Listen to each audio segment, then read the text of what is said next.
waa asalaamaaleykum damay jottali rek ay kàddu yu gàtt yoo xam ne nii mi ngi jógee ci président Abdoulaye Ndiaye Ngalgou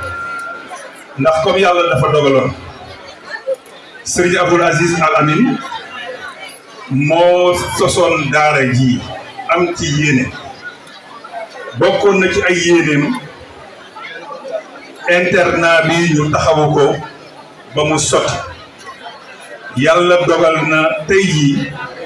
responsabilité boobu mi ngi aju ci Serigne Mouhamadou Moustapha Al Amin ak ay magam ak ay rakam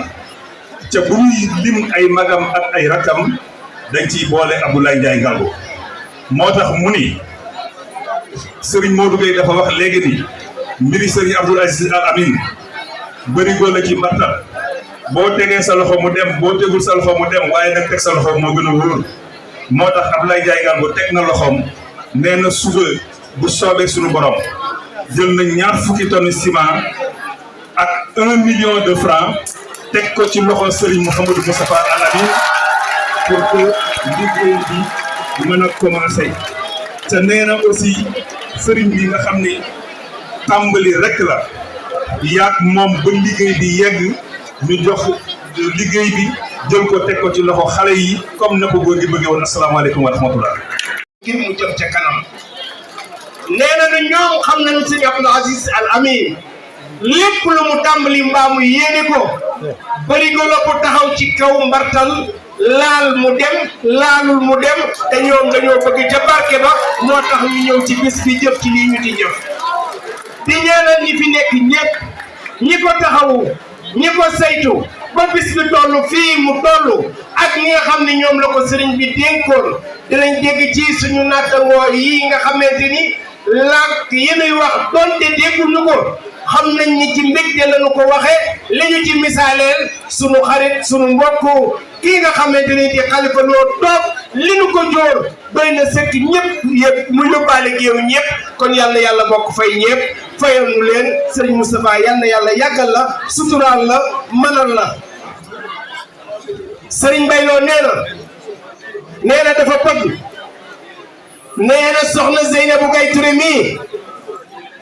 nee na dafa am yéene bu rëy nee na ci rek bi yëpp Serigne Abdoul Aziz Al Amin bii nee na mu di internat bi nee na Serigne bi teg ko ci loxoom moom nee na su amee 2 millions nee na 500 000 lay jël jëriñoo ko 1 million 500 ba nee na mu def loo ko Serigne Mbaye Lo fii nee na ba mu mel nii nee na loolu nag nee na Cheikh Mouhamadoul Moustapha mii ak i magam ak i rakam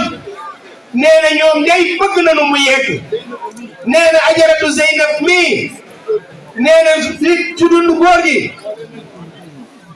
nee na boole nañu nee na Aja Zeynab joxe 4 millions nee na jox ko sëriñ bi ni ko maa la ko dimbalee ci internat bi sëriñ bi ni ko comme daara moderne bi day doog a ubbi te amaguñu doole naa ko séddoo ak ñoom 4 millions yooyu nee na sëñ Mbaye Lo nee na noonu la demee woon nee na ci loxoom la jaare woon Saja Zeynab nee na dana ko defaat nee na teg ko ci loxol Mouhamadoul Moustapha nee na mu bëgg a sas nag nee na xaritam nee na doomu ndeyam Abdoulaye Ndiaye Ngalgou nee na Abdoulaye Ndiaye Ngalgou moom it nee na na ci def te def bi bu mu taxaw ba mu yegg wuyu sëñ Moustapha ndax sëñ Abdou nee na Abdoulaye nee na man damaa bañ a wax Moustapha sama soxla Serigne Mbaye waaye yow ñime naa la wóolu naa la su ma amee soxla man naa la koo wax te du ma ko wax Moustapha kon Ablaye nee na yónnee mbangoog kon nag Serigne Mbaye maa ngi ñëw dafa am lu ma bëgg a wax Cheikh Mouhamadoul Moustapha lii sëriñ Mbay loo wax ñun politique nu waaye nag ku am njaboot sëñ ngaa kalaame jataayub ajaratu Zeynab bii bërki bii ci guddi la décret wàcc ni moom la président de la république jël def ko muy député ci département de Tivaouane ak sa doomu baay ay meeru ñënga kon loolu tamit danañu fas ñu fasaaleen ko ba li mu yéene mu mën koo yeggale